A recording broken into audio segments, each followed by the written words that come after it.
गोंयांत आशिल्ल्या टाउट्स विशीं फाटल्या दिसांनी बरोच बोवाळ जाल्लो. गोंयांतले टाउट्स पुराय तरेन ना करतले अशें उतरूय पर्यटन मंत्र्यान दिल्लें. मात आतां ह्या विशयाचेर कोणूच कांयच कित्याक उलयना असो प्रश्न तृणमूल काँग्रेसीच्या राजन मेलोन केला. पर्यटन मंत्री आनी सरकारान ह्या विशीं गोंयकारांक स्पश्टपणान सांगचें अशी मागणी राजनान ह्या वेळार केल्या. There was a hue and cry by the tourism minister saying that touting is going on and the police are not taking any action.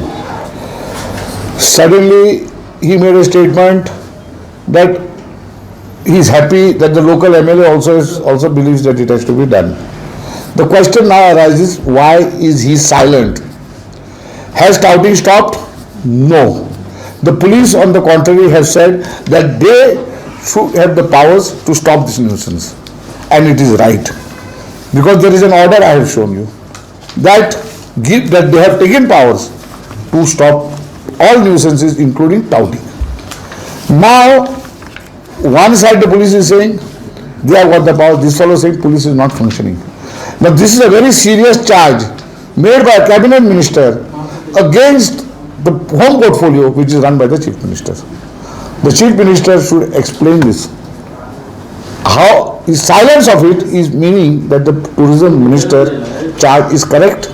You should answer that. And the tourism minister should come out publicly and inform the people of Goa whether touting has stopped, and if it has not stopped, why is he silent? Is he getting what he needs to get? Is the question. The answer demands.